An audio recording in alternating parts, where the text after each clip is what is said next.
100명은 좀 넘었으면 좋겠다 했는데 제가 아까 좀 세보니까 한 90명 정도 있거든요. 근데 또 이렇게 미사천으로 하나씩 뒤에 오시는 분들까지 하면 지금 안생활에 100명은 넘을 거라 이렇게 믿고 특강을 좀 진행하도록 하겠습니다. 오늘 특강 여러분들이 아마 못 들어보신 그런 특강이기도 하고요. 앞으로 또 들으실 기회가 거의 없지 않을까 생각이 듭니다. 네, 오늘 여러분들에게 들려드릴 특강의 특별 강론의 내용은 복된 신앙생활이라는 그런 주제로 여러분들에게 특강을 해드릴 텐데, 복된 신앙생활, 행복한 신앙생활이죠. 신앙 안에서 행복한 그런 삶, 각자가 신앙 안에 각자의 다른 그런 행복을 느끼기 때문에 저는 특별히 진복 8단, 예수님께서 말씀하신 진복 8단에 나온 첫 번째 누가복음의 첫 번째 나와 있는 그 진복 8단, 가난한 사람, 행복하여라 가난한 사람들, 하늘나라가 내 것이다 말씀. 그래서 가난한 사람들 안에서 행복을 찾는 그런 복된 신앙생활을 추구하고 있고 그렇게 살아가고자 노력을 하는 그런 삶을 살아가고 있습니다.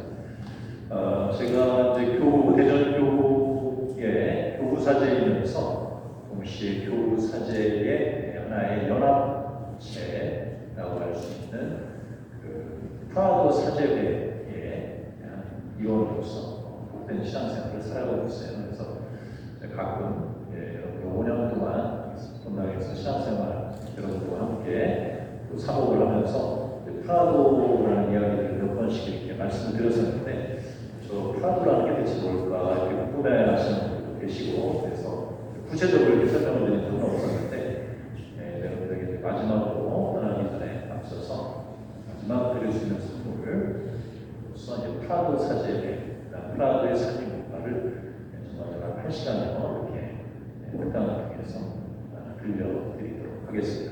우선 제가 전에 작년에 프라도에서 작은 직책을 맡고 있었는데, 신부님들을 양성하는 양성 책임자를 5년 정도, 4년 정도 맡았었습니다. 지금 다른 직책을 맡고 있는데, 그러면서 양성회를 아시아 최초로 양성회를 프라도에서 했습니다. 그래서 그런데 평화방송에서 이제 촬영을 하고 뉴스에 잠깐 나왔던 그런 부분인데, 영상을 보시면서 대략적으로 프라도가 이런 거구나라는 우선 영상을 보시고 그 다음에 제가 계속 설명을 드리도록 하겠습니다. 네, 영상 틀어주시죠.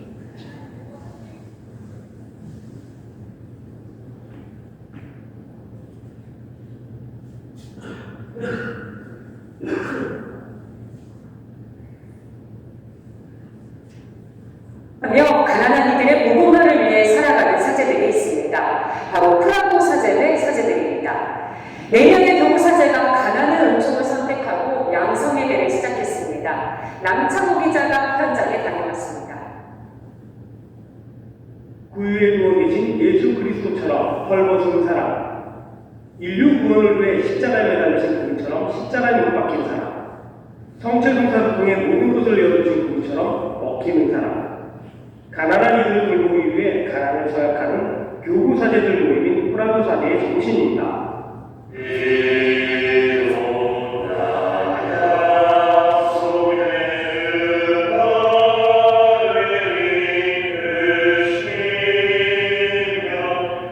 네 명의 교구 사제가 교회와 가난한 이들의 복음화에 더 철저하게 투신하기 위해 한국 프라도 사제에 제출하는 양성회를 시작하는 의사를 공언했습니다.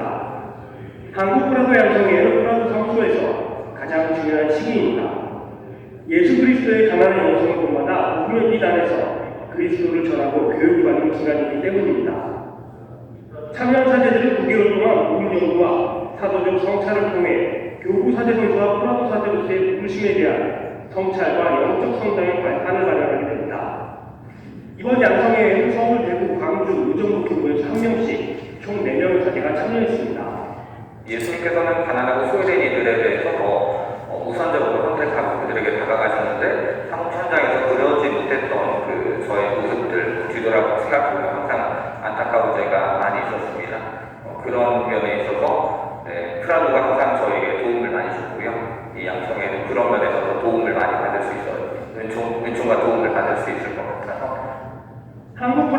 양성책이자 권선민 신부는 개인사 방문에서 프라다 양성회는 가난한 사람들과 함께 삶을 나누고 공모 작업과 형제적 생활을 통해 실현될 것이라고 강조했습니다.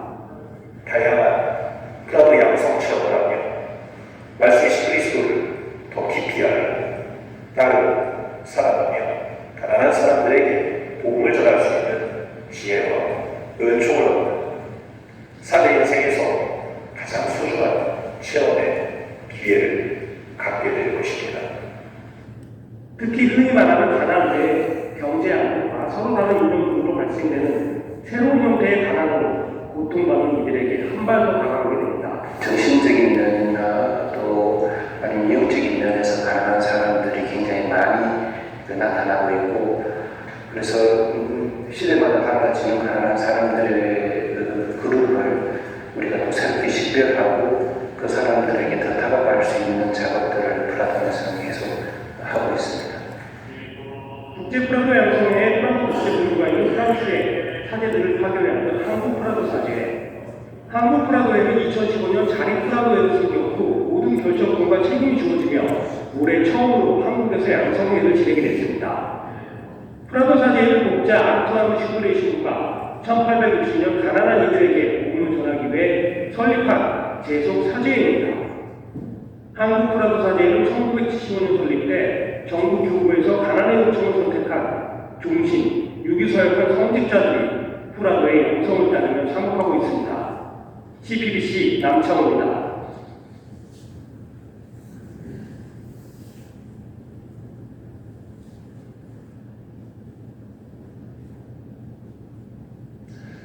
네. 텔레비로 보니까 좀 제 얼굴이 어떻게 나와요? 약간 좀 생소하죠? 네. 자, 프라도 사제의 프라도라는 말은 원래 좀 이렇게 말씀드리면 좀 그러니까 이렇게 좀 생소하실 것 같아요. 프라도는 원래 뜻은 이제 이건 프랑스어가 아니라 스페인어입니다. 에스파냐 스페인어 풀밭이라는 그런 뜻인데 원래는 리옹에 있던 풀밭 카바레 나이트클럽 이름이었어요. 프라도라는. 그런데 이제 그 나이트클럽을 사서 성당으로 개조해서 그 안에서 가난한 아이들을 데려다가 교육을 시키고 나중에 가난한 사람들을 위해 봉사할 사제로 또 양성을 시키고 그렇게 해서 이제 전 세계로 프라도가 뻗어나가게 되죠. 처음에 이름을 왜 저 신부님들 중에는 굳이 그 나이트클럽 이름을 갖다가 계속 프라도 대표를 계속 하느냐 바꾸자 이런 얘기 있었는데 그 근본 정신을 우리가 잘 기억하는 의미에서 계속 프라도를 유지를 하고 있습니다. 원래 프라도 사제회의 공식 명칭은 불어로 좀 말씀을 드리면 아소시아시옹 데 프레트 디 프라도 이렇게 부릅니다. 무슨 말인지 잘 모르겠죠. 아소시아시옹은 연합체 어떤 회라는 그런 뜻이고 프레트 이제 사제들 프라도의 사제들의 연합체 제속 사제회 이런 뜻을 갖고 있고 현재 교황청에 등록된 그런 제속회 사제회 중에 제일 커요. 프라도가 1,200명 정도, 1,300명에다가 코로나가 충분히 돌아가셨어요. 신부님들이 연세 드신 분들이 돌아가시면서 1,200명의 신부님들이 계시고 우리는 제속 사제들이지만 또 이제 수원처럼 서원이라고 하지 않고 서약이라는 거예요. 그래서 유기서약, 종신서약, 또 양성기간 2년 수련처럼 그런 것도 있고 해가지고 우리는 이제 비타 콘사크레아스라고 해서 또 축성 생활에 부분으로 들어가기도 합니다. 자, 이 프라도 영성에 대해서 여러분들이 알기 위해서는 프라도 창립자, 어떤 수배도 마찬가지고 어떤 제속회도 그렇고 창립자가 누군지 그분의 삶이 어떤지를 알아야지 그 프라도 그 회에 대해서 그 정신에 대해서 영성에 대해서 알 수 있기 때문에 제가 우선은 프라도를 창립하신 슈브리에 신부님이라는 분에 대해서 여러분들에게 한 시간 정도 말씀을 드리도록 하겠습니다. 슈브리에라는 그 그 신부님 처음 보시죠? 요 이제 십자가를 이렇게 들고 계신데 신부님 이제 돌아가시기 바로 전이나 말년 만 53세에 돌아가셨습니다. 제가 지금 이제 만 53세인데 제 나이에 딱 돌아가셨는데요. 돌아가실 그 무렵에 마지막으로 제자들이 신부님 사진을 좀 하나 남겨주십시오. 근데 사진이 막 나왔을 때요. 김대건 신부님보다 5년 정도 늦게 태어나셨는데 1826년생이시고 1821년생이시니까 그 무렵에 사진기가 이제 막 개발이 돼서 막 사진 한번 찍으려면 큰 마차를 공원에서 마차 2대가 이렇게 와갖고 사진기를 다 이렇게 진열해놓고 이렇게 해서 한방 빡 찍기 위해서 그렇게 와서 찍었다고 해요. 그렇게 해서 그랬는데 신부님이 나는 그리스도를 드러내야지 나같이 부족하고 약하고 죄 많고 가난한 사진을 찍어서는 안 된다. 내 제자들이 그래도 우리들을 위해서 사진 한 장만 좀 남겨주십시오 하니까 그러면 그리스도를 드러내라는 의미에서 십자가를 이렇게 항상 손에 쥐고 이렇게 사진을 몇 장을 찍어 놓으신 사진입니다. 자, 이렇게 마지막에 눈빛이 좀 날카롭죠? 그래서 저희들은 이제 신부님 사진을 이번에 약간 흐리게 나왔는데 프라도 사진을 방에다 하나씩 이렇게 정신서약을 하면서 걸어보고서 아침에 눈 뜨고 신부님 사진을 보면 섬뜩해요. 이렇게 부유하게 째고 있는 그 사진처럼 나오는데 돌아가시기 전에 위궤양으로 돌아가서 위가 이제 먹을 그러면은 하도 음식을 잘 안 드셔가지고 바빠서 사복을 하시면서 3일에 한 번 밥 먹을 때도 있고 막 그러다 보니 위장병이 심해져가지고 위궤양으로 돌아가셔서 위암으로 돌아가시다는 얘기도 있는데 위궤양 정확하게는 그래서 마지막에 돌아가시기 전에 찍은 사진이어서 기운을 내서 마지막에 지금 오른쪽에 보이는 요 집이 이 프라도 카바레 이용 중심가에 노동자들이 그날 버는 걸로 여기 와서 돈 내고 막 탕진하면서 춤추고 성적인 행위도 하고 저 안에서 했던 그 아주 그런 퇴폐스러운 카바레를 이거를 구입을 하셔서 아이들을 위한 처녀성체 교육도 하고 그런 교육의 장으로 만드신 그런 분입니다. 자, 그 전체적인 거는 이제 쭉 이제 훑어보겠는데요. 이게 2022년도 자료라서 이제 지금 현재 1826년에 태어나셨으니까 198주년 되고 이제 성탄절 밤 1856년 이제 30살 되었을 때 회심 결정적인 회심을 합니다. 성탄절에 구유 앞에서 기도를 하시다가 특별한 성령의 뜻을 받게 되고 프라도에 성설하게 됩니다. 그리고 이제 돌아가신 거는 1879년도에 53세 연세로 이제 돌아가시고 그리고 1986년도에 시복이 되셨고 이제 시성을 위해서 계속 기도를 하고 있는데 아직 기적이 좀 많이 아직 기다리고 있는데 기적이 일어나지 않아서 시성 준비를 하고 있습니다. 자, 신부님이 이제 태어나는 그 시기는 10세기 초 프랑스 혁명이 이제 막 끝나고 여러 산업혁명으로 인해서 도시들이 이제 막 생겨나기 시작했습니다. 그 전에 농촌에서 프랑스로 생활하던 사람들이 이제 산업혁명으로 공장이 막 생기고 하니까 도시로 이제 막 이주를 해오기 시작했습니다. 도시 빈민들이 막 생기고 그러면서 자본주의가 활기를 띠기 시작하면서 그 안에서 빈익빈 부익 현상이 심해지기 시작했죠. 그러면서 여러 인간 소외의식, 인간이 하나의 기계처럼 취급이 되고 여기에 나와 있는 이 아이들은 꼬맹이들, 이제 초등학생 된 애들이 이런 공장에서 기계처럼 일을 하기 시작한 거예요. 보수도 아주 적은 보수를 받아가면서 일을 하기 시작했죠. 그래서 하층민들은 경제적인 어떤 부유함을 위해서 농촌에서 도시로 올라가고 우리도 예전에 70년대 서울로 많이들 올라가서 공장 또 여러 공장들 이런 데서 막 일들 하시고 그러셨죠. 농촌에서.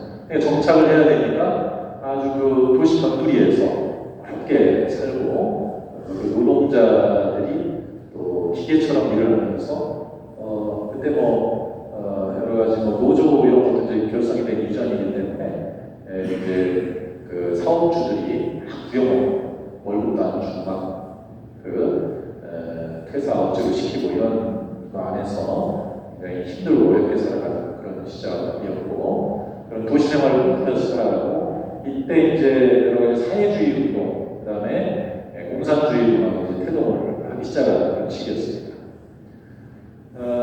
1848년도에 이제 공산당에서 마르크스와 엥겔스 이런 사람들이 이렇게 하면서 이제 러시아가 공산화되고 그러면서 이제 교회도 이대로는 안 되겠구나 우리 가난한 사람들이 막 생겨나기 시작하고 그런 사람들을 보호해야 되겠다는 그런 입장에서 이제 레루 로바움이라는 중요한 교황 회칙을 레오 13세 교황님께서 1891년도에 이제 발표를 하십니다. 이게 원래 이제 노동원장이라는 이름으로 처음에 우리나라로 해석이 됐다가 정확한 그냥 직역을 해서 다시 레루 로바움 새로운 사태라는 그런 이름의 회칙을 발표를 하셨죠. 그러면서 가난한 이들 특별히 노동자들, 도시 노동자, 공장 노동자들을 위한 그런 우리가 교회의 안식과 가난한 이들을 위한 보호를 우선적으로 선택을 하는 그런 운동이 일어납니다. 리옹이라는 도시는 여기가 이제 파리입니다. 프랑스가 이제 이렇게 다양한 도시 국가 경화되어 있는데 프랑스가 이제 스페인이고 이쪽은 이제 지중해 바다 여기 이제 스위스가 있고요. 이쪽 이탈리아가 이렇게 걸쳐 있습니다. 여기는 파리에서 리옹으로 이렇게 강이 하나를 그리고 혼강이라고 해요. 우리말로 롱강이라고 해요. 혼강이 있고 그 다음에 이쪽에서 스위스 알프스에서 이렇게 타고서 내려오는 강이 손강이라는 강이 있습니다. 손강과 손강이 만나서 리옹에서 합쳐지고 여기에서 이제 이 강이 다시 혼강을 따라서 쭉 내려오면 이렇게 마르세유라는 도시가 있습니다. 많은 우리나라 신교를 했던 파리 왕정교회 신부님들이 배를 타고 여기가 혼강이 이쪽이 손강이네요. 손강으로 해서 내려와서 혼강이 합쳐지는 리옹에서 다시 마르세유 가서 마르세유에서 우리나라로 아프리카로 들어와서 이렇게 오셨었죠. 리옹이 프랑스의 이제 제2의 도시, 마르세유가 제2의 도시, 인구로는 이제 마르세유인데 그 경제적인 규모나 역사 그런 걸로 봐서는 제일 오래된 제2의 파리 다음에 큰 도시고, 그다음에 여기는 리옹은 역사로 치면 프랑스에서 제일 오래된 도시입니다. 제가 여기서 이제 그 프라도 연구성을 공부하기 위해서 3년 반, 4년 가까이 여기서 리옹에서 슈레시민에 대해서 공부를 좀 하고 또 연구를 좀 했었었죠. 1826년 4월 16일 김대원 신부님보다 5년 뒤죠. 프랑스 부활절에 동남부 리옹이라는 도시에서 태어나셨습니다. 아버지는 원래 주변 지역 출신 세관원이었었어요. 주변에 살다가 리옹 도시로 와서 여기에서 이제 세금을 이렇게 하는 하급관리였었죠. 그리고 어머니 마르가리트라는 분은 직물 견직공, 그런 이제 직물 공장 이런 데에서 일을 하는 그런 처음에는 이제 견직공으로 있다가 나중에 이제 돈을 벌어서 조그마한 직물 공장을 하나 차려요. 이분은 이제 여기 스위스하고 프랑스의 접경 지역 시골 쪽에서 태어나서 도시 생활을 꿈꾸면서 리옹으로 와서 견직공으로 해가지고 리옹 시내로 들어와서 가난한 이들이 좀 묵고 있는 그런 변두리 지역은 아니었는데 리옹 한가운데 구도시 쪽 이런 데서 이제 생활을 하게 됩니다. 두 분은 아버지가 월급도 작고 그나마 이제 몸이 좀 아파서 중간에 또 퇴임을 하고 이 아버지는 원래 결혼을 2번 했었어요. 근데 왜냐하면 결혼했는데 부인이 아파서 그냥 죽었어요. 두 번째 결혼했는데 두 번째 부인도 아파서 애를 못 낳고 또 죽었어요. 그래가지고 세 번째 부인이 바로 이 젊은 처자 마가리트였고 나이 차이가 10살 정도 나이 차이가 났었다고 해요. 근데 어쨌든 이분들은 가난한 그런 삶을 살 수밖에 없었습니다. 1800 1826년도에 4월 18일 태어나자마자 4월 16일 날 태어났으니까 이틀 만에 유아 세례를 프란치스코 살레시오 성당이라는 이 성당 내부인데 여기 이제 태어난 곳에서 슈베 신부님이 이제 여기가 리옹 시내 중에 이제 플라스 벨쿠라는 아름다운 마당이라는 뜻의 리옹의 이제 상징적인 그 광장인데 이쪽 그 안쪽에 여기에서 태어나서 이 성당은 이쪽 편에 있어요.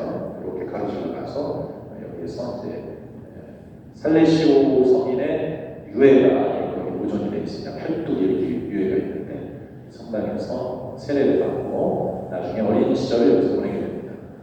그리고 37년도에 성당에서 이제 천형 성체를 하게 됩니다. 그리고 거기서 지내다가 이제 어린 시절에 또 총명하고 그러니까 그다음 보좌신부님 또 저기 신학교 가면 참 좋을 것 같다. 그때 당시에는 이제 어린 아이들 우리 분당도 그렇죠. 복사 쓰다가 중학교 때 자동적으로 이렇게 예비 신학생으로 이렇게 보내죠. 그것처럼 여기도 이제 예비 신학교 소신학교에 이렇게 보내는 아이들 시기 어렵고 이런 경우에 소신학교에 가서 밥도 먹고 거기 생활하다가 네가 이제 좀 어느 정도 교육도 받고 무료로 성당에서 이렇게 해주니까 그러다가 이제 뭐 성소가 없어 그냥 나오고 대신학교 들어갈 아이들 거기서 또 총명한 아이들로 대신학교를 보내고 하는 그런 시절이었습니다. 그래서 아르장티에를 낳는 그런 소신학교에 여기 소신학교인데 아이들이 이제 2차 바티칸 이전처럼 철저히 옛날 우리 소신학교 들어가셨던 옛날 우리 지금은 이제 은퇴하신 신부님들 보면 얼음을 깨가고 세수하고 아침에 일어나서 새벽부터 이렇게 기도 생활 어린 중학생 되는 애들이 벤치봉 시키고 이렇게 했던 그런 시기를 이제 보내게 됩니다. 그러다가 나중에 대신학교 20살이 돼서 40년도에 성 이레네오 성인은 유명한 그 리옹의 교부신데 제2대 주교님이십니다. 그분의 이름을 따는 대신학교 유명한 대신학교입니다. 이레네오 상티레네라고 여기 입학을 해서 공부를 하게 됩니다. 그런데 이제 이때도 한 가지 그 노동자들이 살면서 그 저임금에다가 아이들도 교육을 제대로 못 받고 아이들도 거의 기계처럼 데려다가 노동을 시키고 이렇게 하면서 여러 가지 그 충돌을 많이 일으키게 됩니다. 그리고 또 자본주의뿐만 아니라 왕정 그 당시에 프랑스 왕이 있다가 공화제로 넘어가는 그런 시기이기 때문에 왕정과 많이 이렇게 친했던 교회에 대한 불신, 반성직주의 이런 게 일어나기도 하면서 아주 혼란스러웠던 그런 시절이었습니다. 그렇지만 프랑스는 교회의 땅이라고 불리던 이태리 로마 나라로 프랑스가 가장 열심히 했던 그런 나라였었기 때문에 그래도 열심한 대다수의 신자들은 아침 저녁 기도 아침부터 이렇게 열심히 또 내일 미사도 보고 열심한 그런 신자들이 많이 있었고 성소자가 꾸준하게 많이 나오고 신부님은 1849년 6월 2일 날 그러니까 이제 만 23세 그때 부재수를 받습니다. 부재수 받는데 또 이렇게 키도 크고 덩치도 크셨는데 자주 좀 몸이 약했다고 해요. 몸이 쇠약해서 중간에 이렇게 휴양도 공부하다가도 너무 이제 지치고 몸이 체력이 다 돼서 집에 가서 좀 쉬었다가 다시 신학교에 들어오기도 하고 이런 걸 반복하다가 결국에 이제 사제가 됩니다. 그리고 1850년 사제 소품을 드디어 이제 받게 됩니다. 그래서 24세 나이에 예전에 이제 딱 교회법적으로 24세부터 사제 소품을 받을 수가 있었습니다. 김대건 신부도 24세 받았죠. 그래서 그때 군대도 갔다 오지 않고 신부님 때 이제 군대가 프랑스도 군대가 이제 면제가 되었어요. 성직자가 될 사람들은 그래서 24세의 소품을 보날 추기경이라는 이분이 아주 우리 프라도의 중요한 그런 추기경인데 이분에 의해서 소품을 받습니다. 그 당시에 50명의 사제가 소품을 받습니다. 우리 이번에 대전교구 신부님들이 몇 분 받는지 아십니까? 6분 받는데 그래도 많이 받는다고 이번에 최근 들어서는 작년에 그러니까 올해 내년에 한 2명 지금 대기하고 있고 이렇게 많이 줄었죠. 제가 받을 때만 해도 14명 동기들을 이렇게 받았어요. 그런데 이때는 50명 받았는데 오늘 주기형이 올해는 좀 적게 받았네 이렇게 한 거예요. 결국에서 50명인데 그 전에 막 70명, 80명 이렇게 사제선생을 받다가 그때는 성수가 막 풍부히 이렇게 신자분들도 엄청나게 열심히 하던 그런 시절이었기 때문에 이렇게 50명 사제선생을 받았는데 그래도 사제가 보좌 신부님들을 보내는 사람이 많은데 모자란 그런 시절이었고 리용이 급속도로 막 커지기 시작한 그런 시기였습니다. 자, 이게 리용의 모습인데요. 여기는 그 리용 시내에서 외곽 쪽에 있는 라기오티에를 하는 그런 곳이었습니다. 노동자들이 이제 도시 쪽으로 몰려오기 시작해서 이 혼강 옆에 자리 잡은 그런 곳이었어요. 처음에 한 2,000명 정도 동네 사람들 살다가 나중에는 신부님이 부임하고 있을 때는 7만 명까지 늘어났어요. 엄청나게 폭발적으로 늘어난 거죠. 도시 노동자들, 시골에 있는 노동자들이 거기 와서 살면서 또 도시, 우리도 천안 외곽 지역에 저쪽에 많은 여기 탐정 저 위에 또 직산 이런 쪽으로 공단들이 많이 있잖아요. 그렇죠? 여기도 라기오티에 지역에 공단이 약간 그 공장들이 크고 작은 게 300개가 넘는 공장들이 유리공장, 중화공업 이런 것들이 막 생겨나기 시작합니다. 그러면서 이 라기오티에 많은 노동자들이 왔지만 이들이 신앙생활을 하고 싶어도 시간이 없는 거예요. 공장에서 새벽부터 거의 12시까지 밤 일을 해요.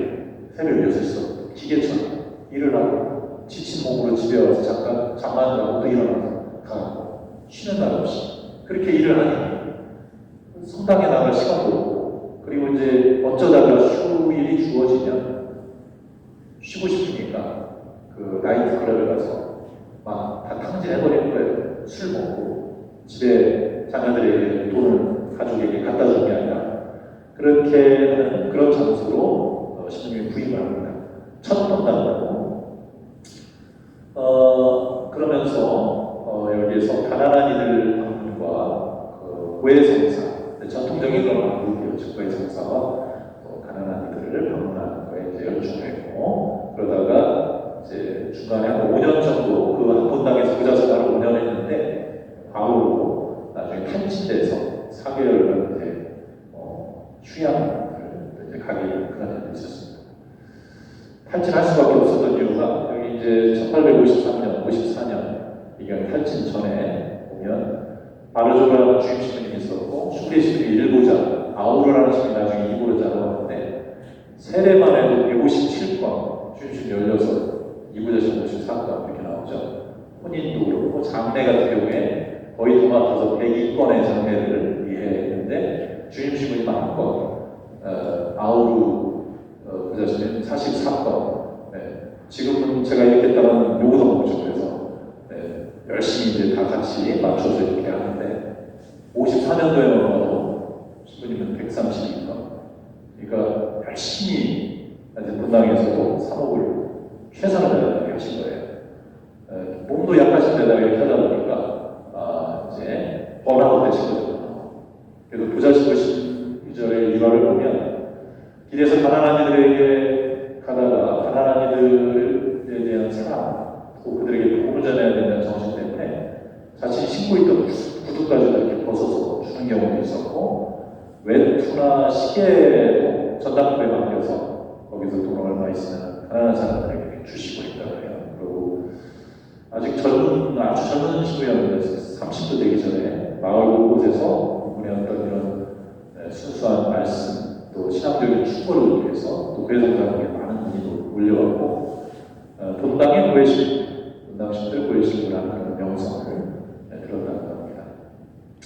그 사람들은 이분을 통해서 아버지, 그 다음에 의사, 영적인 의사, 참된 것을 느꼈고 그 신부님의 강론은 좀 어렵고 그런 추상적인 철학적인 면이 아니라 실제적인 그런 모습의 실천가적인 어떤 강론의 경우를 많이 들려주시고 하셨다고 합니다.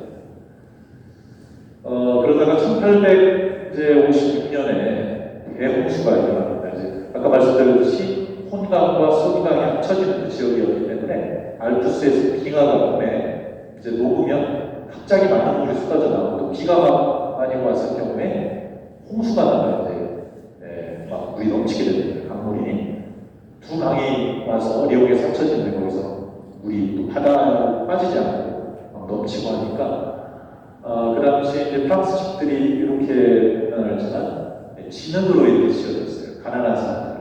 부자들은 이제 좀 대리석이나 이런 걸 이렇게 쳤지만 안에 이제 진흙과 나무를 이렇게 짓다 보니까 물이 이렇게 차면 진흙이 녹아내리니까 집이 다 무너져내는 거예요. 이 라기오티엘 지역은 가난한 노동자들이 살던 지역이라 대부분의 집들이 이렇게 무너져내리는 겁니다. 그리고 이제 무너지기 전에 사람들이 이렇게 나와 있는 거죠. 살려달라고. 나가야 되는 물이 차서 못 나가니까 배를 가지고 이렇게 사람들을 구하는데 슈브리에 시부님하고 그 이부자 씨의 아우르 시부님하고가 이제 배를 거기서 구해서 사람들을 구해주고 나면 빵을 또 구워서 갖다가 사람들에게 이제 나눠주고 이렇게 했다고 해요. 이거를 거의 한 열흘 가까이 이렇게 해서 지역 신문에도 나올 정도로 거기 젊은 시부님 2명이서 특별히 그 슈브리에 시부님 얘기가 이용 일간지에 나왔다고 합니다. 그러면서 대홍수 속에 사람들을 구조하러 다녔는데 큰 충격을 받아요. 사람들이 실제로 살아가는 가난한 사람들의 모습을 본 거예요. 세간살이 이런 거 참 어렵게 살아가는 그 모습을 보면서 충격을 받습니다. 정말 가난한 사람들이 이렇게 살아가고 있구나. 그들을 위해서 교회가 또 사자에 무엇을 해야 되는가 고민하게 됩니다. 이제 대홍수가 있었던 해에 까미우 랑고라는 그런 평신도였습니다. 원래 그랬는데 이제 이분이 원래 그 빛의 주 아우로에 우리나라에 들어와 있죠. 회원이면서 프란치스코 제3의 회원으로 활동하고 있던 분이었어요.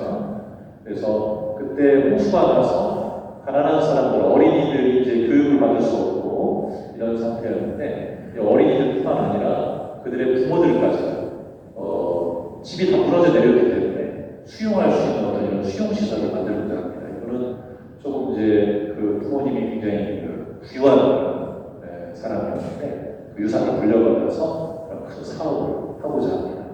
그러면서 그 이름을 아기 예수 마을이라는 그리스도 정신을 따르는 어떤 집단축으로서 사회복지 쪽의 사업을 합니다. 그래서 슈브레스님이 이분을 만나면서 아주 감동을 받습니다. 그래서 그런 얘기를 하죠. 나는 광야에서 세례자를 올라갔다. 랑보라는 사람을 통해서 랑보는 시부님보다 나이가 6살 정도 이렇게 더 많았습니다. 연대였는데 랑보는 비민층의 삶과 똑같이 극도의 가난함을 실천하는 평신도이고 가난의 덕을 실천하는 사제들이 얼마나 뒤떨어져 있는지를 비판을 합니다. 그 당시에도 중세 때였던 그 습관으로 인해서 프랑스에서 시부님들이라고 상류계층에 속하는 그런 사람들로 이렇게 보통 인식이 되어 있었던 시절입니다. 그러다 보니까 슈브레시는 그런 거에 대해서 비판을 하고 랑보와 만난 이후에 가난한 사제가 되기 위해서 살아가기로 결심하게 됩니다. 그 당시 이제 아이들이 이렇게 비참하게 살아가는 이런 꼬맹이들도 가고 공장에서 일을 해야 돼요. 교육도 못 받고 그리고 잘 데가 없어서 부모들도 다 일하러 가고 그래서 또 집이 없는 아이들은 맨홀 속에 들어가서 잠을 자야 돼요. 추워서 뒤척이고 이런 모습을 이제 보게 되죠. 그러면서 시부님이 이제 특별히 그 홍수가 있던 해 성탄절날 밤에 굉장히 특별한 체험을 합니다. 구유 앞에서 기도를 하시면서 성탄절날 25일이죠. 12월 25일 밤에 기도하다가 특별한 성령의 빛을 받게 돼요. 하느님 체험이라고 부르는 그런 빛을 받게 됩니다. 그 빛이 무엇이었냐면 이분이 본인이 직접 써놓지는 않았는데 주변 사람들이 이 시부님께서 하셨던 간접적인 얘기를 통해서 굉장히 특별한 체험을 하셨구나라는 그래서 이분이 하셨던 말씀을 통해 여기 적혀있는 이제 부러운데 말씀이 사람이 되셨다. 저를 회개시킨 것은 강생이십니다. 예수 그리스도께서 우리에게 가난한 그런 모습으로 오신 강생이십니다. 그래서 슈브레 신부님은 자신에게 이렇게 말했다고 합니다. 하느님의 아들은 사람들을 구원하시고 또 죄인들을 회개시키기 위해 땅에 내려오셨다. 그런데 우리는 무엇을 모르고 세상에는 죄인들이 얼마나 많은가. 사람들은 계속해서 버려지고 있다. 이렇게 공장에서 일을 하면서 저 임금으로 이렇게 묶인 이들처럼 이렇게 살아가고 있다. 나는 사람들의 구원을 위해 효과적으로 일할 수 있도록 우리 주 예수 그리스도를 더 가까이 따르게 사제가 돼서 따르고 있지만 더 가까이 따르기로 결심하죠. 내가 말하는 것은 여러분도 우리 주님을 더 가까이 따르게 될 것입니다. 이거는 이제 신부님의 방에 있는 십자가고 이거는 아르세피안의 신부님입니다. 아르세피안의 신부님 아시죠? 사제들의 주보성인이신데 이분이 아르스라는 도시가 이분도 리옹 교구 신부님이셨어요. 리옹의 편프리에 아르스라는 지역인데 분당 사제로 고해성사의 주보성인이시죠. 자, 그래서 이제 슈브레 신부님을 회신부로 이제 넘어가게 됩니다. 슈브레 신부님은 더욱 완전하고 더욱 도움적이며 더욱 사도답게 생활하는 그리스도의 특별한 부르심을 받습니다. 물론 이제 사제로 부르심을 받았지만 프라도 사제로서 가난한 사제로서 살아가기로 결심을 합니다.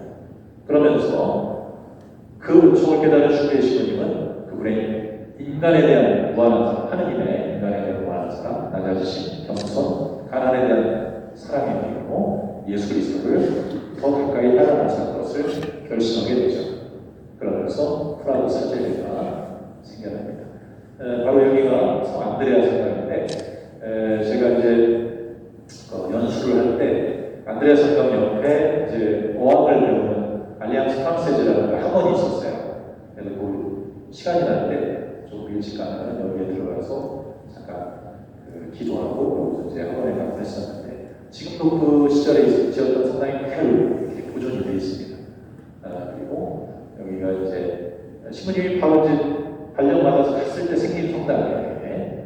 그러면서 프라도에는 성 안드레아 성당에서 생겨났습니다. 성체조에 밤에 이제 구유명을 하시면서 생겨납니다. 그러면서 내가 모든 것을 버리고 최대한 가난하게 살고자 결심했던 것은 우리 주님의 가난과 그분께서 사람들 가운데서 당신을 겸손히 낮추신 것을 묵상했던 성탄절 밤입니다. 그러면서 금방 말씀드렸던 아리스의 비안네 신부님, 아리스 신부님, 비안네 신부님은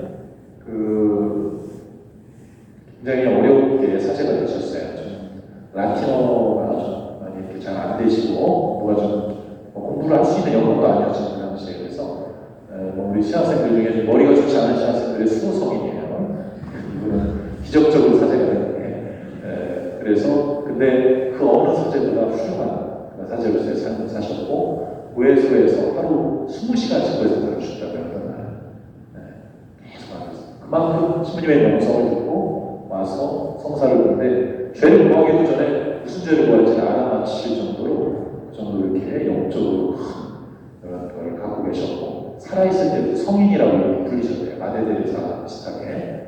많은 사람들이 프랑스 전국 각지에서 와서 피정하러 왔다가 고해성사 보고서 깜짝 놀라서 입소문이 나서 막 오고 해갖고 큰 순례지 비슷하게 살아계실 때도 이렇게 했을 때였는데 슈브레 신부님에게 자기가 특별한 체험을 했던 것을 한번 확인을 하기 위해서 고해성사를 보러 갑니다. 그래서 비안네 신부님에게 고해성사를 가요. 성사 보면서 당신의 이야기를 좀 합니다. 제가 이런 의향이 있는데 또 이런 가난한 이들을 위한 사제회를 만들고 이런 이야기 이렇게 말씀을 드려서 이걸 해야 되겠습니까? 이런 거를 물어봅니다. 그러자 놀랍게도 성사를 주면서 이 슈브레 신부님의 그 성인이 될 것 같은 그런 걸 알아보시는 거예요. 그러면서 비안네 신부님이 하느님은 당신의 사업을 알고 계십니다. 그것을 행하도록 하십시오. 그러면 당신은 풍요롭게 될 것입니다. 이런 말씀을 하셔서 슈브레 신부님이 큰 힘을 얻고 프라도회를 시작하셨다. 그러면서 이제 한편으로 슬프게 된다고요, 슈브레 신부님. 왜냐하면 거기서 가난을 구하러 갔다가 풍요롭게 될 것이다. 풍요함을 발견했기 때문에 기쁜 풍요고 기쁜 가난이죠. 그래서 고백합니다. 거예요. 슈브레시는 나는 이 사제가 비아네 스님이 말씀하신 것이 모두 실현되어가는 것을 봅니다. 비아네 스님은 아르스 성당을 사제가 돼서 찾아가면서 처음에 시골길로 가다가 어디가 성당인지 몰라서 조그마한 성당이 하나 있었다고 하는데 거기에 목동 어린이에게 물어봤다고 해요. 저 그렇게 얘기했다고 해요. 얘야, 나에게 성당 가는 길을 좀 가르쳐주렴. 내가 지금 그 아르스 성당을 찾아가는데 어딘지 모르겠다. 네가 성당 가는 길을 가르쳐주면 나는 너에게 천국 가는 길을 가르쳐주겠다. 이렇게 얘기를 하셨다고 해요. 그런데 슈브레 시부님들도 그와 비슷하게 이야기를 하십니다. 조금 이따 나오겠지만 하느님, 이 무도회장을, 이 카바레를 저에게 주신다면 제가 사람들의 영혼을 당신께 바쳐드리겠습니다. 이렇게 말씀하셨던 거예요. 그러면서 이제 이 프라도라는 이 카바레, 이게 푸르만 건물처럼 보여도 이 당시에 리옹에 있던 4대 나이트클럽 중에 하나였어요. 아폴로, 우리나라로 지금 물방개 이런 나이트클럽인데 우리 저쪽에도 하나 부정동인가 성정동 쪽에도 큰 나이트클럽 하나 있죠. 그런 나이트클럽과 같은 나이트클럽 여기서 사람들이 노동자들이 지치고 그러니까 안에 들어가서 술 먹고 그냥 한쪽에서는 무슨 성행위도 하고 그런 아주 안 좋은 퇴폐적인 그런 앞에서 밴드들이 막 이렇게 춤추고 하고 가라오케 막 하고 이러는 그런 그 장소였는데 1000명이 들어가서 이렇게 춤을 췄대요. 1000명이 한꺼번에. 엄청난 데죠. 애흥동 성당 이 1000명 들어갔는데 고만한 데서 한꺼번에 이렇게 막 춤추고 하는 그런 장소였어요. 그리고 극적으로 매입을 하게 돼요. 그걸 매입을 해서 신부님이 이런 거를 이제 만들어놓겠으니 당신이 성탄절과 체험했던 거를 부유를 31년 동안 만들어놓습니다.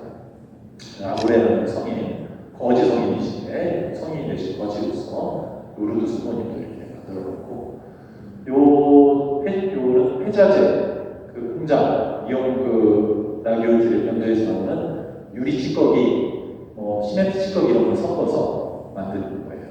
이렇게 예수님의 그 십자가 만들고 그다음에 여기가 이제 나중에 꾸며진 성당이 지금 다시 리모델링을 많이 했는데 나이트클럽을 개조해가지고 신부님이 이렇게 만든 거예요. 요거 뭐냐면 신부님의 무덤입니다. 무덤을 요 안에 이용사들이 보통 신부님이 돌아가시면 다 성직자분이나 모시고 갔는데 여기 주변 기호대회 사람들이 막았어요. 못 가게. 신부님 상여를 절대 못 가게. 우리와 함께 있게달라고 해서 요 안에 오셨습니다. 신부님께서 그 이제 나이트클럽을 개조해서 나중에 쓰시던 당신 방입니다. 소박하게 책상 하나 이렇게 기도하시고 무릎 꿇고 손을 들어서 기도하시는 벽난로 하나 이렇게 나가고 여기서 끊임없이 글을 여기서 쓰셨어요. 가난한 사람들을 위해서 사제 양성이면 혼자 연구를 하셔가지고 쓰신 글이 2만 장이에요. 2만 장. 엄청난 그런 양의 글을 여기서 당신이 밥도 안 드시고 가난한 사람을 위해서 사시는 글을 쓰신 겁니다. 이분은 슈레시님 아니고 이제 2대째 기레라는 제자들 중에 하나를 이제 당신의 후계자로 총장으로 이렇게 만드시는데 이게 천연성체 아이들 그래서 애들을 데려다 이제 교육을 시켜요. 1883년도고 신님 돌아가시고 이제 4년 뒤죠. 두 번째 총장 기레 제자는 27의 총장이 됩니다. 여기는 31살 정도 됐을 때였네요. 이 아이들 불쌍한 아이들 데려다 교육을 시키면서 이제 좀 똑똑하고 투명하고 기도 열심히 하는 아이들은 신학교를 이렇게 보내고 이렇게 했었죠. 나중에 이 아이들 소신학교로 교육을 시킵니다.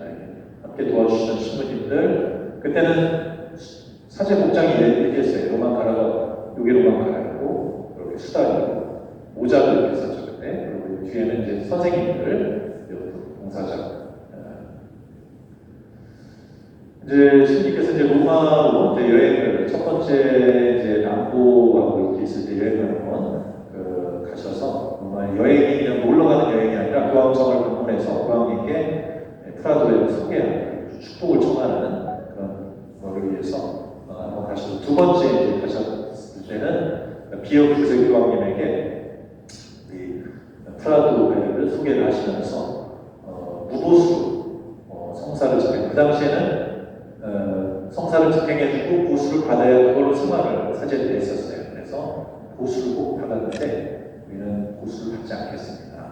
그냥 이렇게 생활을 하고 그 다음에 사제들이 결성해서 교부 사제들이 다 따로따로 사는데 함께 모여서 공동으로 우리는 살아가는 제독 사제들이 있지 않은 데였는데 청합니다. 근데 주교님, 교황님은 신중하게 말씀하시면서 이거는 그쪽 교부장과 다른 주교님들의 분위기가 어느 정도 됐을 때 가능할 것 같다. 지금은 나도 같은 마음이지만 내가 축복을 해주되 조금 더 기다려보자 이야기를 하셨다고 합니다. 이것만으로도 굉장히 만족을 하셨다고 합니다. 슈레시입니다. 그래서 슈레시부님은 여러 가지 이제 가난한 아이들을 모아서 교육도 시키고 그 당시에는 천연성체 교육을 받아야만 취직을 할 수가 있었어요. 어린아이들이 글도 모르고 아무것도 모르고 학교도 잘 못 다니기 때문에 성당에서 천연성체를 해야 돼 천당에서 받을 수 있는 여건이 많이 안 될 때였기 때문에 시부님께서 아이들을 천연성체 교육을 시켜서 천연성체를 받은 아이들은 졸업장을 받았어요. 그래서 그 당시에 그런 막 굉장히 바쁜 여러 가지 아이들을 또 성당에서 기숙을 시켜야 되고 우리 쌍용동 성당에서 모아서 어디 재워가지고 한다고 해보세요. 밥도 먹여야 되지, 이불도 빨아야 되지, 애들 교육시켜야 되지. 한 50명, 100명 되는 애들, 여자애들 있고 따로 구분시켜서 이렇게 하려면 얼마나 신부님 혼자 힘들겠어요. 그러니까 다른 신부님들도 같이 활동도 청하기도 하고 그렇게 해서 학교를 운영을 해나갑니다. 어떤 때는 돈이 다 떨어져서 그 프라도 건물은 누가 이렇게 좀 거기 이제 유복한 신부님이 돌아가시기 전에 돈을 주셔서 이제 그걸 구입을 했는데 운영을 하다 보니 돈이 떨어져 애들 밥을 먹여야 되는데 빵을 줄 돈이 없는 거예요. 그러니까 신부님이 큰 성당 거기 이용해서 제일 큰 기관 성당에 가서 전혀 다른 신부님들 상상도 못할 일입니다. 깡통을 하나 놓고 거기서 오는 사람들에게 무릎을 꿇고 구걸을 하신 거예요. 그러니까 처음에는 사람들이 보고 성직자는 상류층에 속하는 사람으로 인식했는데 성직자 복장을 하고서 거지가 이렇게 하면 되냐 막 경찰에 고발해서 경찰서로 갔는데 보니까 실제 사제고 내가 부자들한테 가서 돈을 청하면 아쉬운 소리 해야 되고 이렇게 되면 그리스도의 정신이 아니다 해갖고 실제로 가난한 사람들과 똑같이 구걸을 하셨던 거예요. 그렇게 해서 처음에는 신부님도 너무 수치스럽고 해서 못하다가 몇 번을 시도해가고 본인이 그렇게 하고 그걸 갖다 아이들을 밥을 보내고 이렇게 하셨던 겁니다. 나중에 아주 그러면서 고생을 많이 하셨죠. 그러다가 너무 지치고 몸이 막 힘들고 피곤하고 해서 도저히 일을 할 수 없을 때는 요거는 지금 잘 현대에 꾸며져 있는데 옛날에는 주변이 다 포도밭이랑 그냥 저기 목막에서 목막 여기 이제 가축들이 밑에다가 양이나 이런 마구간처럼 비가 오면 저기 하고 목막 비슷한 곳이었는데 여기에서 기도를 처음에는 그 주변 그 동굴 이런 데서 기도를 좀 수도자들처럼 하시다가 이 동네 밭 주인이 여기를 그냥 쓰라고 주셨대요. 이 안에 들어가서 기도를 하십니다. 주신받은 평가를.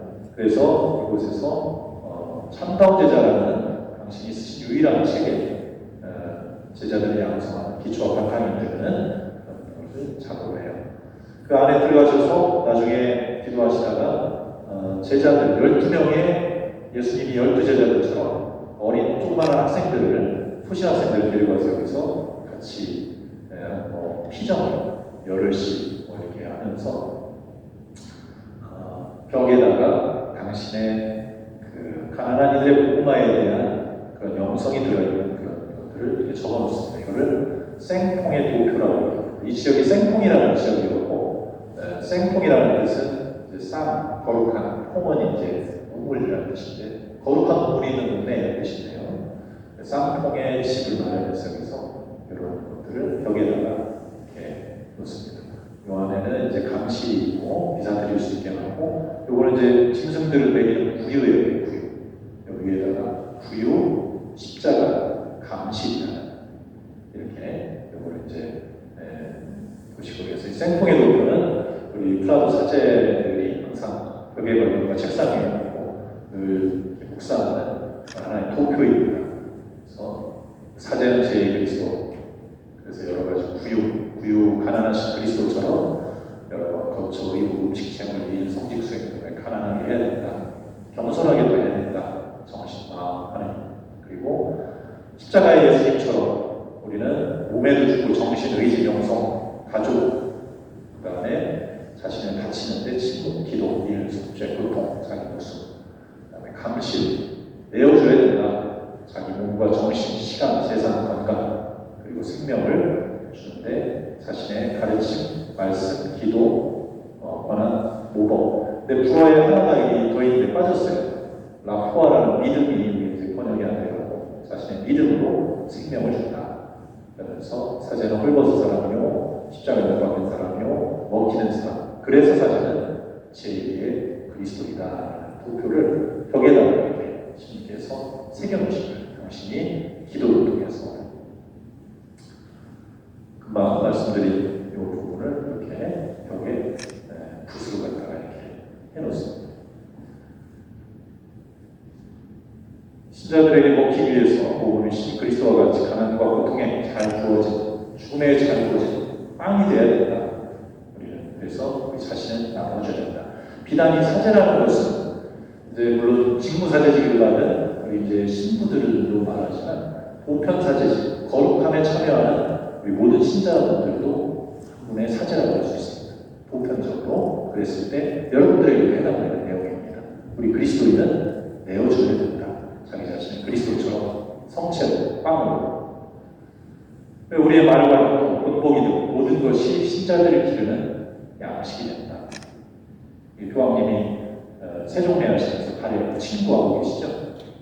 이분들은 로마시 바티칸 주변에 있는 거린들, 행여자들 이런 분들을 초청해서 세종대 하시면서 발에 친구 가난한들 빵을 나눠주시고, 이분은 잘 아시죠? 이태석 신부님, 아프리카에서 이런 모든 걸 신자들이면 양식이 우리가 되어야 된다.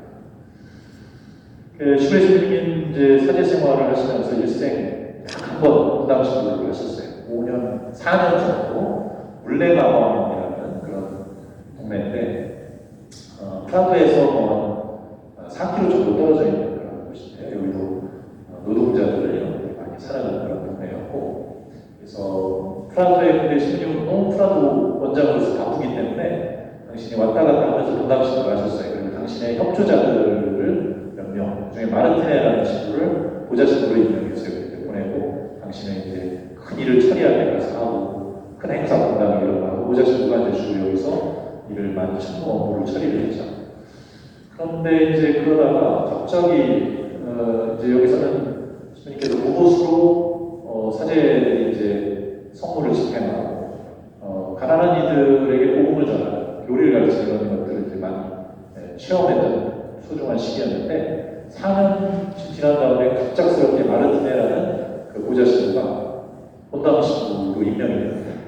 신부님은 전혀 모르고 있었는데 보니까 이제 마르티네 신부님이 그 주교님에게 말씀을 드린 거예요. 내가 본당 신부 하고 싶다고.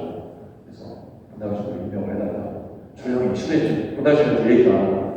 그리고 본당 신부는 그냥 쫓겨났어요. 그래서 거기 프라도 일을 하라고, 여기는 그 마르티네 신부가 본당 신부니까 그렇게 하고, 굉장히 큰 실망을 하셨다고요. 눈물도 흘리셨다고요. 섭섭해서. 그렇지만 한마디도 보좌신부를 욕하지 않고 그냥 조용히 가셔서 그냥 하나님의 뜻이다 생각하고 이렇게 또 소중한 체험으로 남기고 했다고 합니다. 자, 여기는 이제 리모네라고 리옹에서 15km 정도 떨어져 있는 외곽에 이제 프라도의 인원이 막 100명이 넘어가고 아이들이 그러니까 넘쳐서 다른 장소에서도 이제 아이들을 교육할 수 있는 장소를 수색하는 중에 리모네에서 이제 수도원으로 옛날에 이렇게 비슷하게 만드는 큰 부자가 그걸 해서 자기 개인 수도원으로 만들어놨던 곳을 기증을 이렇게 좀 하고 또 얼마 돈을 주고 그걸 이제 구입을 하는데, 여기가 리모네고 제가 이 뒤쪽에서 제가 여기서 2년 정도 생활했습니다. 그 슈레 신부님 방이 여기 슈레 신부님 돌아가시기 전에 잠깐 한 2년 정도 각혈을 하는데 휴양을 하셨던 방입니다. 지금은 국제 여기가 총회하고 내년에도 국제 총회가 있는데 하는 장소 장소로도 쓰이고 여기 겨울이고 지금 같은 장소인데 이 옆에 이제 프라도 신학교가 있어요. 옛날에 많은 한 7, 80년까지 프라도 신학생들이 있었는데 한국에서도 여기 유학 갔다는 신부님들이 좀 몇 분 있으시고 지금은 이제 성소자가 없어서 임시 문을 닫았습니다. 한 5년째 지금 성소자 없어서 문을 닫았어요. 아프리카에서 보고 있었는데 그래서 여기에서 신부님이 휴양을 했는데 여기 보면은 얼굴들이 약간 좀 특이하죠. 프랑스 사람인데 좀 약간 이 모습들이 정신박약을 처음에 이제 수용해서 여자아이들 이렇게 봉사자들이 몇 명이서 여기서 천연 성책을 시켜줬죠. 정신박약 아이들에게 나중에 할 수 있는 아이들 그리고 남자아이들도 이렇게 해서 남녀 구분을 갖고 이렇게 했는데 나중에 그래서 옆집을 사서 여기 프라도 수녀원이 됩니다.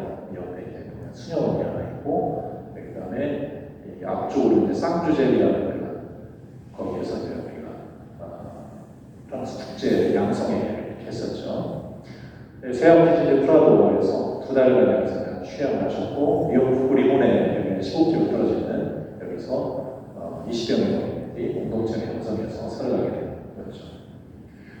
로마에서 슈베 신부님이 사제 공동체로 수도회로 조직하는 그런 권고로 이거는 교황님께서 하시는 게 아니라 그 수도회 측에서 아시시 프란치스코 제3회를 이제 슈베 신부님이 계속해서 들어가게 많이 했었는데 그러다 보니까 이제 욕심을 내서 프라도회를 우리 이제 수도회 쪽으로 끌어당기자 해갖고 수도회 장사, 수도회성 쪽에서 하려고 했는데 리옹 교구장님이 반대를 했어요. 리옹 추기경님이 그리고 슈브레 신부님도 마음속에 수도회로 가면 좀 편하죠. 수도회 안에서 이렇게 움직이면 여러 가지 서류도 그렇고 뭐 편한데 우리는 사제가 가난한 이들을 위한 복음하는 사제가 돼서 가난한 이들 가운데 함께 있기 위해서 수도회 안에 가면 안 된다. 그래서 재속되고 이렇게 항상 생각을 하고 계셔서 주례님과 같은 생각이었죠. 그래서 수도회를 만들지 않고 재속 사제에 남아있게 된 것입니다. 자, 이제 마지막 3부로 가서 슈페 신부님께서 이제 드디어 공부를 이제 아이들을 하기 시켰는데 그 중에 4명이 첫 이제 사제가 되는 그런 이제 단계에 이제 올라가게 됩니다. 근데 이제 그 76년 10월 리옹의 대주교는 그 4명의 프라도 부제들을 로마에 보내게 돼요. 원래는 그냥 리옹 신학교, 이레네 신학교에서 서품을 주고 거기에서 리옹 교구 사제를 이렇게 하려고 했는데 그렇게 될 경우에는 이제 프라도 정신이 약해지게 되고 슈페 신부님이 그들을 위해서 열심히 노력하고 영성지도 시키고 있는데 잘못하면 서품 받고 나서 이 아이들이 그냥 리옹 교구 사제로서 평범하게 사제 생활을 하고 교구 사제 생활을 하게 되는 것 같으니까 주교님이 청합니다. 그랬는데 주교님 안 들어주셨어요 처음에.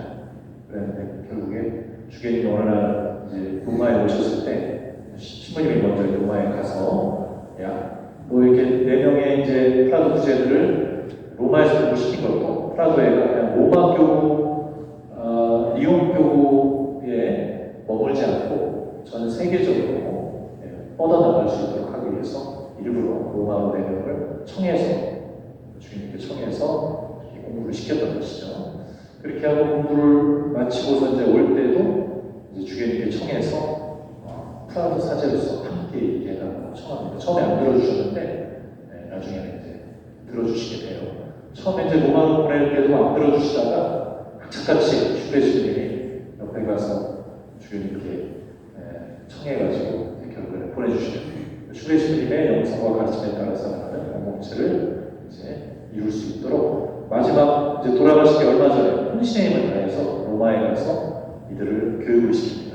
그때 신부님이 쓰셨던 그런 책, 아픈 가운데 휴양가를 쓰고 있던 단 한 권 이분이 쓰신 책이 참다운 제자라는 책입니다. 여기서 이제 로마에서 신학생활을 하시면서 당시 있었던 2만 장의 것들을 요약해서 그 안에 담겨놓은 책. 그리고 이제 우리 프라도 사제들에게는 성경과도 같은 그런 책이에요. 요한의 이제 슈베 신부님의 뭐를 계속해서 읽고 요한이 정신대로 살아가고자 하는 그런 책입니다. 그래서 나중에 기회가 되면 여러분들도 한번 읽어보시면 좋을 것 같은데요. 그러면서 이제 1877년 5월 26일 드디어 신부님의 기도와 평생의 결실로 4명의 그 부제가 사제로 란테라는 성당에서 서품식을 갖고, 이들은 또 교회법 이런 걸 공부하고 해서 조금만 한두 달만 더 있었으면 박사학위까지 받을 수 있는데, 신부님께 청합니다. 신부님 조금만 말미를 더 달라. 우리가 학위를 받아서 돌아가서 유용하게 잘 쓰겠습니다. 신부님이 잠깐 기다려보고 기도하신 다음에 내일 떠나자 딱 얘기합니다. 신부님이 너무 아깝지 않습니까? 그러니까 우리에게 필요한 건 학위가 아니라 가난한 사람들 안에 들어가서 살아가는 삶이다. 교만해질 수도 있고, 그래서 들어가서 살자. 이렇게 해가지고 바로 부제를 데리고 이제 리옹으로 돌아옵니다. 오기 전에 몇 군데 성지도 이렇게 순례하시면서 오셔요. 세사제들을 신부님 곁에. 처음에는 욕심이 나서 아이고 한 명이라도 우리 교우 보좌신으로 여기 저기 쓰고 싶어가지고 리옹 교우장님 그랬는데, 신부님께서 거의 돌아가신 병석에서 이렇게 기도를 하시면서 하시는 모습으로 교우장 주교님이 신부님 곁에 목자 곁에 이 양들과 같은 당신의 제자 사제들을 두도록 하겠습니다 해갖고 결국에 이제 프라도가 출발하게 됩니다. 자, 그래서 아주 행복하게 출발하는 걸로 생각했는데 위기가 찾아왔어요. 뭐냐면 이분들이 사제품을 받고 나니까 마음이 바뀐 거예요. 신학생 때까지는 순명을 잘했는데 사제가 되니까 나도 이제 사제야 해가지고 심심한데 수도회로 떠나겠다. 그것도 트라피스트 외에 한 명은 중국 성교 가겠다. 4명 중에 한 명은 나는 몸이 아파가지고 그냥 좀 쉬겠다. 어디 저 리모네가 좀 쉬겠다. 또 한 명은 또 여기 나와 있듯이 무슨 칼트지오에 뭐 이런 데 가겠다. 이게 첫 번째 이제 신부님의 뒤를 잇는 나중에 총장이 되는데, 두 번째 총장이 파리시에라는 이 제자 신부님 총장이 되는 거예요. 다 떠나가겠다 보니까 너무 실망이 된 거죠. 평생을 이렇게 내가 당신이 키워놨던, 당신 이제 몸이 약해서 죽게 생겼는데 위장병으로. 그러니까 신부님이 너무 실망해서 이런 얘기했죠. 당신들은 모두 수도원에 들어가서 기도하고 보호소 보내주십시오. 나는 트라피스트 수도자, 칼트지오의 수도자, 중국 선교사들을 길러낸 것으로 위안을 삼을 것입니다. 이때 굉장히 실망을 많이 하셨는데, 또 하느님은 또 오묘하게 이들을 다시 회심시킵니다. 그래서 다시 돌아오게 돼요. 나는 교리 교사를 양성하지 못했지만 여전히 교리 교사를 양성하고 정말 시대와 교회가 요구하는 거라고 생각합니다. 그러니까 나는 가난한 이들에게 어떤 빵이나 먹을 거 나눠주는 그런 사제가 아니라, 사회복지 사제가 아니라 가난한 이들에게 복음을 나눠주는 그런 사제다. 그들에게 교리를 가르쳐주고 예수님을 가르쳐주고 하늘나라의 기쁨을 가르쳐주는 그런 사제로서 우리 사제가 있다는 것을 얘기하시는 거죠. 슈베 신부님은 서구 사회 안에서 하느님의 부재, 세속화를 예감하고 계셨었고, 마지막 인사를 1878년 10월 31일 날 봉헌하신 다음에 병상에 누워서 1년간을 투병 생활하고, 병원에서 각혈하시고 리모네 와서 각혈하시고, 거기도 지금 가보면 리모네 안에 방에 피를 토했던 여기 지금까지 이렇게 남아있어요. 그렇게 헌신을 다해서 제자들과 이렇게 해서 키웠던 거죠. 그러면서 원장직에서 이제 물러나고 뒤례 신부를 직접 뽑았다기보다는 리옹 교구장님에게 뽑아주십시오 해서, 뭐 리옹 교구장님 그럼 누구를 뽑았으면 좋겠습니까? 살짝 물어봤겠죠.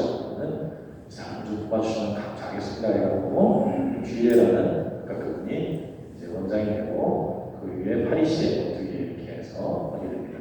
프라도에서 선종하 53세 경당에 모시는데, 제가 오늘 강의 준비하면서 이제 프라도 신부님의 장 프랑스와 식스라는 분이 쓴, 그분은 이제 프라도 사제는 아닌데 일반 리옹 교구 신부님이 쓴 책이, 두꺼운 책이 있어요. 거기에는 침묵 속에 들어가시다 이렇게 나오는데, 프라도 연구가였던 이후미세라는 신부님은 마지막에 이제 하늘나라 하늘나라 하늘나라 이렇게 세 번 외치고 하셨다고 나옵니다. 저도 그때 일간지 신이 돌아가셨을 때 나왔던 미용 일간지에 우리 도시의 성인이 죽었다. 하늘나라로 갔다. 그래서 마지막에 르시엘, 불어로 시엘은 하늘이라는 뜻입니다. 르시엘 하면서 돌아가신 얘기가 거기서 나옵니다. 돌아가신 때까지 무의식 중에도 하늘나라를 찾으신 거죠. 프라도 경당에 묻히셨고요. 한 2만 명이나 되는 그 라기오티엘 사람들이 와서 길거리에서 함께 미사하고 함께 했었다고 합니다. 1986년에 교황님께서 오셔서 10억씩 하시는 말씀, 오늘 시간관계에서 다 넘어가겠습니다. 프라하가 가난한 이들에게 가고 교회에서 파견하는 것이다 라고 생각을 해라. 그리고 이런 내용입니다. 복음을 그들에게 전하는 것이다. 프라하에서는 가난한 이들에게. 그리고 이제 가난한 이들의 눈높이에 맞춰야 되니까 교구 신부님이지만 검소하게 살아가는 이유가 가난한 이들에게 복음을 전한다고 해서 사치스럽게 살면 그들의 충격을 받을 수 있지 않느냐. 그러니까 그들에게 맞춰서 복음을 전하기 위해서 그렇게 살아가는 그런 원고사인 것입니다. 자, 그래 이제 마지막으로 프라도에 대해서 간단하게 말씀드립니다. 우리도 이제 1960년대 산업화에 따른 여러 가지 비인간적 비참한 상황 속에서 당시 김수환 추경이 어떻게 이걸 해결을 해야 될까? 특히 서울 주변에 도시노동자들이 많이 생겨나는데 그들이 살아가는, 저도 신학교 입학했을 때 성북동 쪽에 91년대쯤에 막 성북동 개발하기 전에 거기 보면 막 그렇게 살아가는 사람이 많았어요. 팔방울피하고서 거기는 이제 막 새로 이렇게 하고 했었는데 어렵게 살아가는 그 도시 빈민들. 근데 이 도요한이라는 이제 살레시오의 시민인데 이분이 추기경님께, 추기경님 제가 리옹이라는 도시에서 공부를 할 때 거기에 프라도에라는 데가 있는데 가난한 이들에게 복음을 전하는 아주 알맞은 그런 사자입니다. 한번 이제 기회가 가보시죠. 그랬더니 추기경님이 실제로 로마에 간 기회가 있을 때 비행기를 타고 잠깐 리옹에 가서 프라도 사제에게와 신학교 이렇게 방문하고 큰 충격을 받으십니다. 아니 이렇게 살아가는 사제들이 있단 말이에요. 우리들이 살아가는 나는 전혀 몰랐구나 하면서 신학생 2명을 파견하기로 결심합니다. 그래서 영국가 신학생 2명, 부제품과 2명을 파견해서 한 2년 반 정도 에서 공부를 시켰는데 한 명은 예쁜 프랑스 아가씨를 나가서 결혼을 해보려고 한 명이 남아서 프라도 사제가 됐어요. 이분입니다. 지금 이제 어디 모래사장에서 찜질하고 계신데 프랑스인지 어딘지 모르겠는데 이용유 신부님이라고 1945년생이시고 75년도에 사제선을 받으면서 한국에 와서 명동성당에서 프라도 사역을 하셔요. 내년이 우리가 한국 프라도 진출 50주년이에요. 이분이 서약한 해가 우리 프라도의 시작입니다. 50주년 큰 행사를 명동성당에서 미사드리면서 할 예정이에요. 시간 되시는 분들 놀러 오세요. 명동성당 내년에 5월달에 있는데, 그러면서 이제 당산동, 도림동 잠깐 하시다가 이분이 6년 만에 첫 사제였고 그 뒤에 아무도 프라도 사제가 없었는데 갑자기 주무시다가 심장마비로 들어오셨어요. 심장마비. 아침에 일어났는데 그때는 신부님이셨는데 나중에 올리비에 주교님인데 이분이 와서 신학교 때 그분을 양성했고 한국에 같이 오셨어요.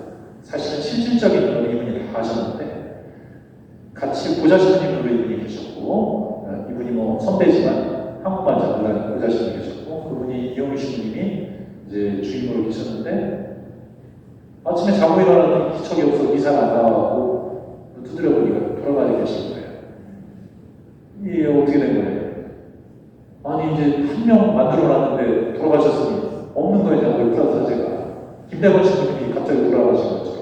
그래도 최영업 신부님이라고 있었잖아요. 그때는. 외국 프라도 신부 유일하고 있는 혼자예요. 그래서 정말 망연자실하고 있을 때 마침 허름하게 생긴 이분 보이죠? 누구신지 아시는 분 있어요? 서울교우 지금 흉내리 중에 부용이 중에 이분이 부제였어요. 부제 두 분이 이분하고 주석 신부님이라고 같이 동기이신데 이분들이 부제로 계속 있었어요. 근데 프라도에 관심을 갖고 바로 이분들이 소품을 받았어요. 그래서 맥이 끊어지지 않았어요. 이분들 소품 받은 지 한 달이 신자인가 이렇게 되시고서 아마 신자만 이렇게 되셨을 거예요. 그러니까 이제 완전히 없었던 건 아니죠. 이제 새 신부 2명이 있었는데 그렇게 하면서 맥을 이어가게 된 거죠. 열심히 그분들이 이제 이분은 나중에 한국에서 계시다가 프랑스로 돌아가셔서 17년간 한국에서 선교사제 겸 프라도 양성을 하시다가 가셔서 거기서 주교님이 되셨어요. 그래서 생데니유 가장 프랑스 가난한 파리 외곽에 교구에서 교구장으로 있다가 돌아가셨어요. 몇 년 전에. 이제 초창기 이제 아시아 총회과 몇 분 안 될 때였어요. 프라도 수녀님들 이렇게 사복 차림으로 사세요. 프라도 사제회도 있지만 프라도 수녀회가 따로 있습니다.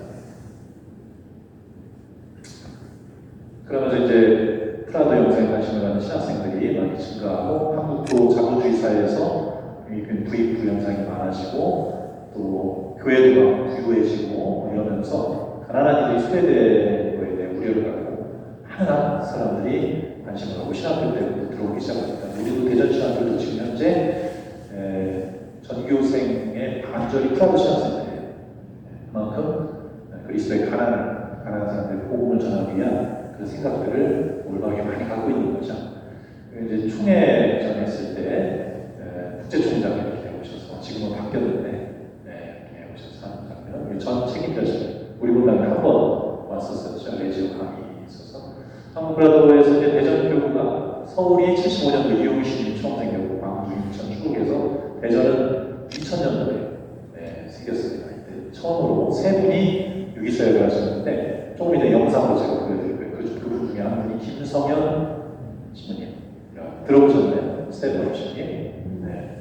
몽골에서 선교하시다가 작년 5월에 돌아가셔서 제가 급하게 몽골에 장례를 갔다 왔었죠. 첫 그분하고 지금 성모병원장하고 강전용 신부님 한 분이 강성주님이어서 그분이 이제 환속을 하시게 됐고 특별한 일이 있어서 프라도 이제 서울교회 전국도 총회했을 때 그리고 이제 지금 현 총장 아르만도 파스칼로 이태리 분이시고 여기 보면 저도 여기 있는데 평유에 제가 전 평유에 들어와서 지금 프라도 8년째 4년씩 해가고 프라도 평유에 지금 하고 있고요. 그래서 이제 한국은 현재 2년 전 예정인데 종신사역 50명씩만 70명 정도 돼요. 종신사역자가 유기사역자는 이제 만청드리고 종신사역자 유기사역자는 이제 한 50명 정도 되고 국제양성 그러니까 신부님들 양성시키기 위해서 특별한 국제 프라도 유학이라고 하죠. 거기서 갔다 오신 분이 13명 저도 이제 여기 갔다 왔고 유기양성 중인 현재 양성을 받고 계신 분들 수련기라고 하셨는데 이분들이 한 30명 정도 됩니다. 전체 회원은 이때가 130명인데 지금은 관심자와 같이 170명 양국에 전 교구가 다 있습니다. 마산 때는 마산은 이따가 좀 없어지기로 하고 해서 제주 교구도 한두 있고 프라도 그래서 관심자 2년 전체적으로 양성 2년 받고 보좌식구 무조건 교구 사제여야 프라도에 들어올 수 있어요. 신학생들은 관심만 그냥 갖고 있는 거지 정식으로 회원이 되려면 사제가 돼요. 교구 사제, 수도 사제들은 될 수가 없어요. 양성 2년 받고 유기사역을 합니다. 그리고 5년 후에 종신사역을 하게 되죠. 그리고 이제 지속적으로 계속해서 흰모임과 전국연수, 프라도 비전 연수 이런 걸 받고 한국 프라도 양성회에도 10개월 동안 일생에 한 번은 받아야 되는 거예요. 그래서 지속적인 양성을 받고 있고 국제 프라도 양성회에도 이제 특별한 교구에서 한 명씩 뽑아서 보내기도 합니다. 마지막에 사도적 우리 프라도의 힘은 복음연구라고 할 수 있습니다. 매일 복음연구를 하게 되어 있습니다. 매일 복음을 가지고 강론 준비만 하는 게 아니라 강론 준비를 따로 하고 성경을 복음을 계속해서 그리스도를 통해서 발견합니다. 그리고 성체조회 프라도 사제들은 일단 모이면 성체조회도 1시간 딱 합니다. 그리고 우리 심심한데 복음연구를 하지 우리 신부님들 보면 심심한데 맥주 한잔 이렇게도 하고 하는데 프라도 심심한데 복음연구를 하지 그래가지고 모이면 같이 복음연구도 하고 형제제사상 참다운 제사 그리고 상봉의 대표도 묵상하고 사도적 성찰이라는 사목수처 이제 그 가난한 사람들과의 만남을 기록하고 묵상한 것을 함께 나누는 사도적 성찰 이런 것이 저희의 힘이 되는 것입니다. 자 그러면 이제 마지막 영상으로 프라도 삶을 열심히 살았던 신부님께서 우리 김성현 신부님 그죠 이분이 살았던 삶을 프라도 삶을 살아가는 보시는 시간을 갖도록 하겠습니다.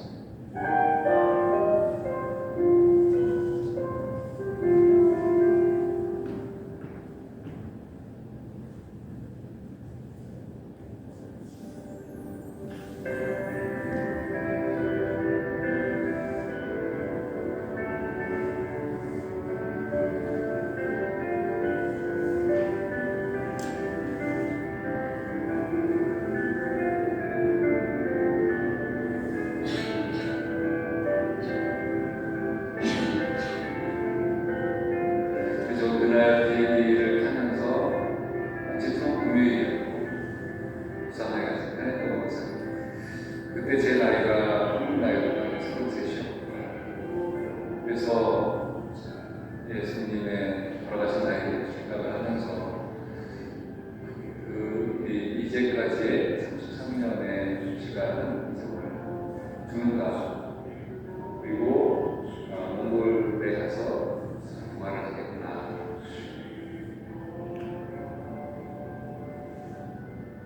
황당무를 돌아선 첫 번째 아이들은 저는 그들을 아브라함 세대라고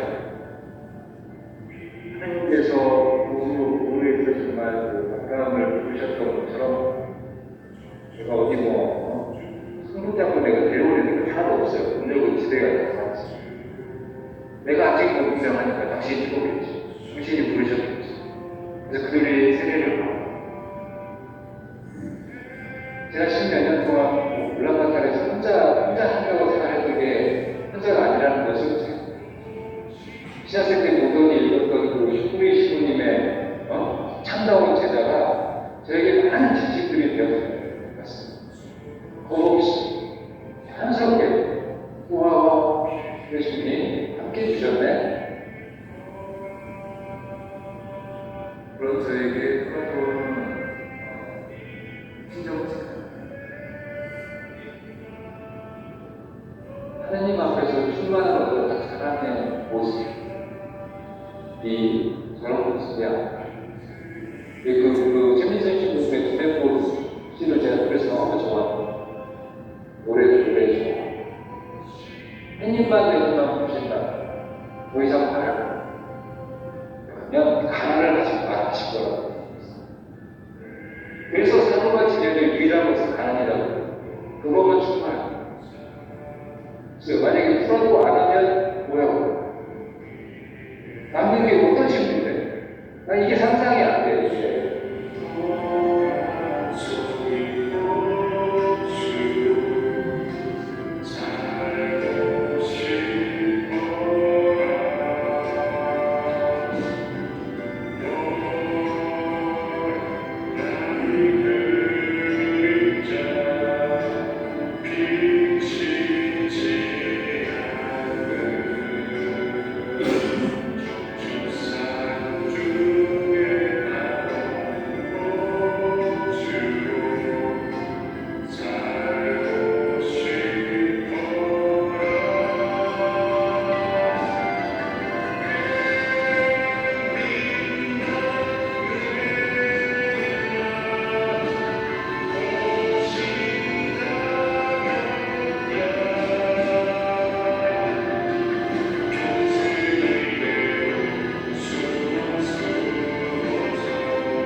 사제가 이번에 올 겨울에 프라도 유기서약을 하게 됩니다. 그래서 방인 사제로서 몽골도 첫 프라도가 역사가 이제 시작이 돼요. 그래서 그리고 함께 있는 한국 대전교구 신부님들 교구 사제들이 지금 4분이 파견이 되는데 산자라고 이제 몽골 신부님까지 해서 교육가 3분이 프라도 사제로 열심히 가난한 몽골 사람들을 위해서 열심히 봉사하고 있습니다.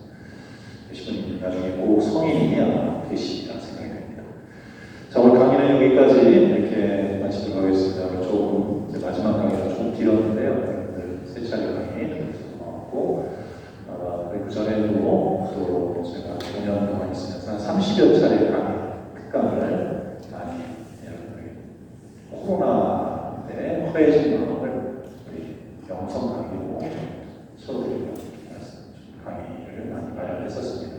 이렇게 꾸준히 잘 들어주시면 감사하고 그 힘으로 기쁘게 신앙생활을 잘 해내나가시기를 드리겠습니다. 기쁜 성탄 잘 맞이하시기 바라고요. 마지막으로 마침 기도로 한반도 평화를 위한 기도와 강도로 오늘 마치도록 하겠습니다. 성부와 성자와 성령의